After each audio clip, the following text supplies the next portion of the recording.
Parashat Chaye Sarah. C'est la première fois dans la Bible où on voit une transaction immobilière se réaliser. Et dans les détails, Abraham vient d'acquérir la caverne de Marpella afin d'enterrer Sarah, sa femme. Le détail même et la description de cette négociation attirent notre attention, parce qu'elle jette un nouvel éclairage sur la personnalité même du patriarche.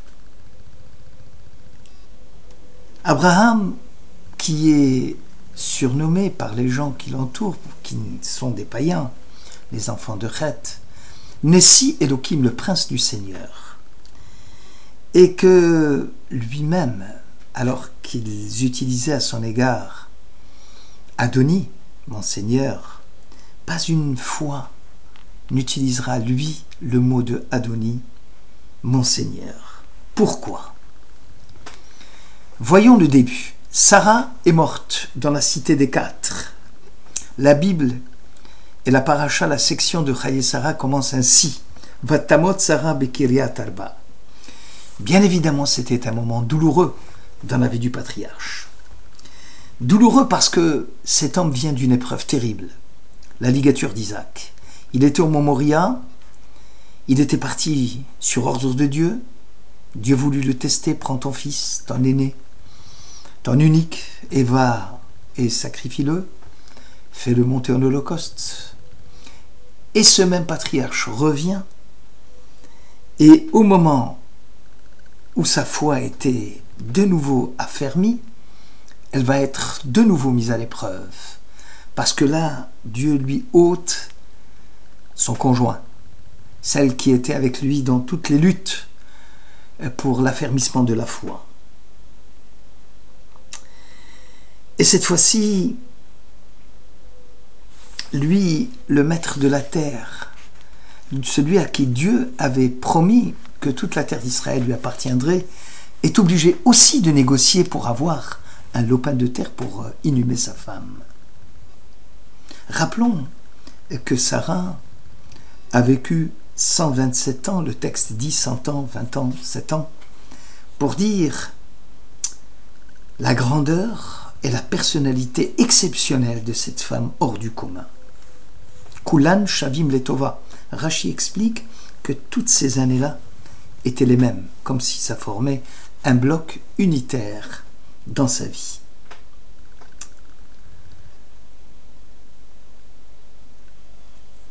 Le niveau spirituel de Sarah lui permettait justement d'avoir une confiance absolue en Dieu, même au moment où son fils unique, qu'elle a eu à 90 ans, était appelé à partir avec son père et qu'elle craignait pour lui, selon les sentiments tout à fait naturels d'une mère pour son fils. Malgré tout cela, rien n'a pu ébranler la forteresse de ses convictions, rien n'a pu ébranler sa foi qui était indéboulonnable en Dieu. Et Abraham est venu pour faire l'oraison funèbre de sa femme et pour la pleurer. Dans l'oraison funèbre, on comprend que le jour du départ de quelqu'un, le jour du décès, c'est le jour du résumé de toute une vie.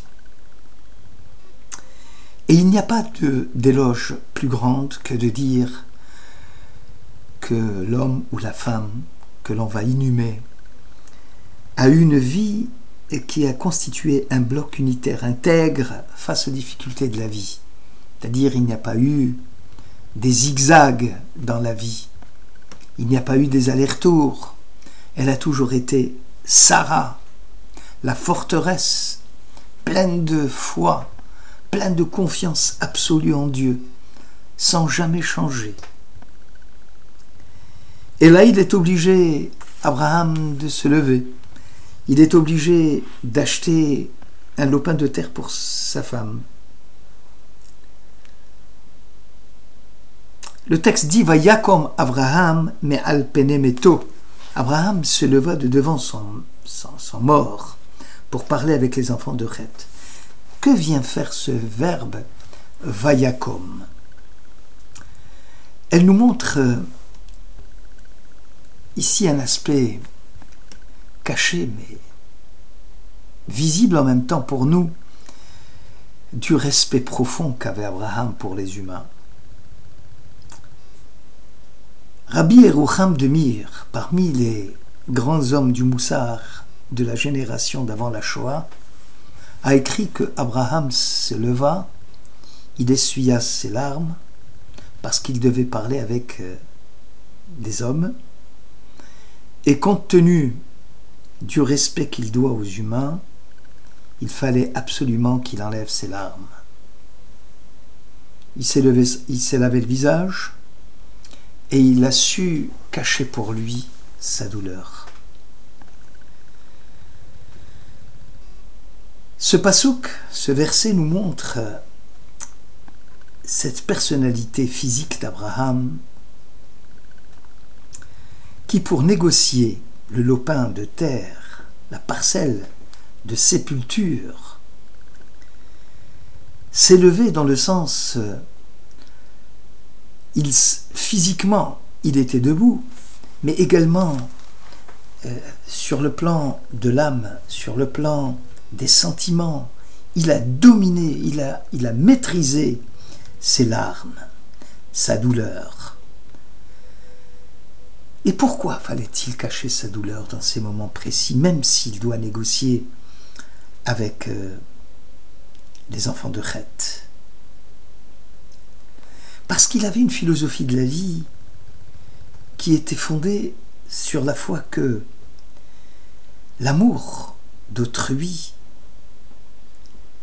le fait d'être intransigeant pour ne pas leur manquer de respect, quels qu'étaient les hommes qu'il a fait en face de lui, ne pouvait jamais quitter le patriarche, même dans les moments les plus douloureux de sa vie. Généralement, lorsque nous avons un problème, de façon générale, quelqu'un qui aurait un différend avec son patron, il n'est pas rare de le trouver calme chez lui.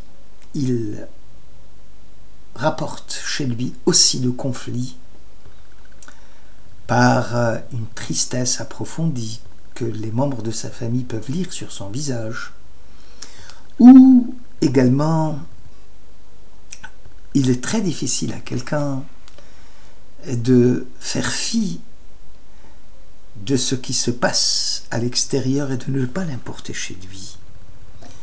Il faut vraiment être comme Abraham, de la stature d'Abraham, pour comprendre que on n'a pas à faire mêler les gens et à leur faire partager une douleur qu'ils n'ont pas partagée avec nous. Et c'est là la grandeur de cet homme. Abraham traverse des épreuves terribles, celle de la ligature d'Isaac, celle du décès de sa femme brutale, celle de la négociation avec les enfants de Chet alors que la terre lui était promise. Eh bien, les habitants de Chet ont compris qu'ils avaient affaire à une personnalité hors du commun. Ils l'ont appelé Nessi Elohim, tu es un prince du Seigneur parmi nous. Comme s'ils avaient accepté l'aura spirituelle de cet homme, puisqu'ils l'ont surnommé Nessi Elohim.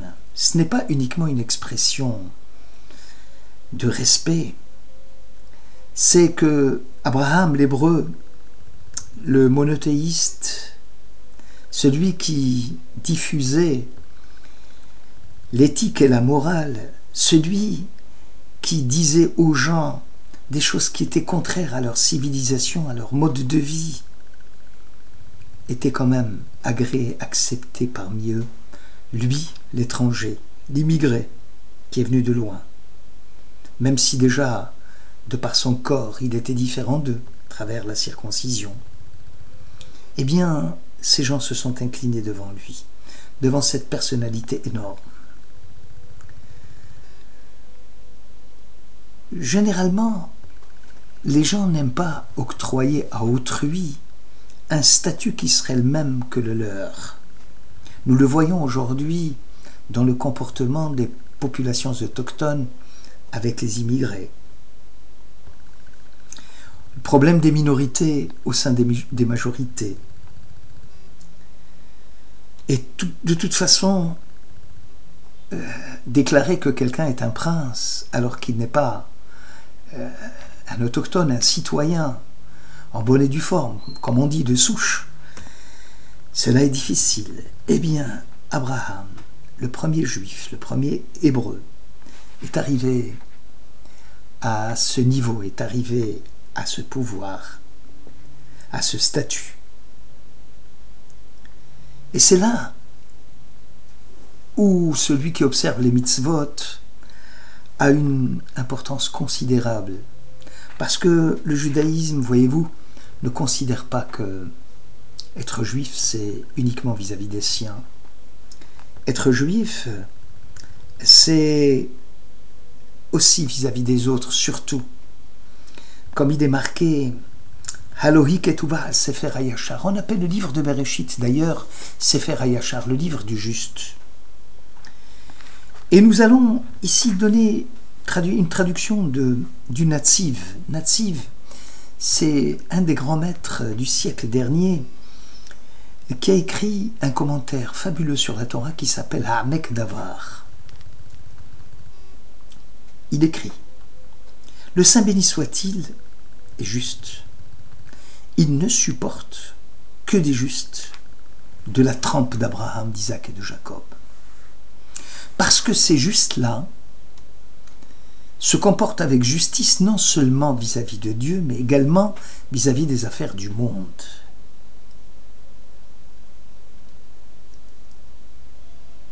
Ils étaient justes, ils aimaient Dieu de la façon la plus complète, mais ils étaient honnêtes et intègres avec les nations du monde, même avec les idolâtres. Ils se préoccupaient de leurs biens, ils se préoccupaient de leurs intérêts.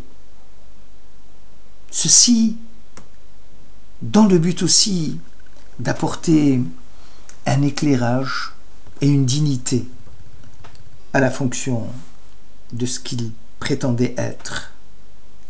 On a vu par exemple un Abraham prier pour les gens de Sodome et Gomorrhe, même s'il les haïssait, même si leur mode de vie lui était complètement étranger. Et Dieu dit alors à Abraham, Ahavta tzedek vatisna recha, tu as aimé la justice et tu as haï la mécréance. Tu as aimé à trouver toujours des excuses pour sauver mes créatures. Et tu as toujours haï pour leur trouver des circonstances accablantes. Tu es Avhamon Goyim, tu es le Père de toutes les nations.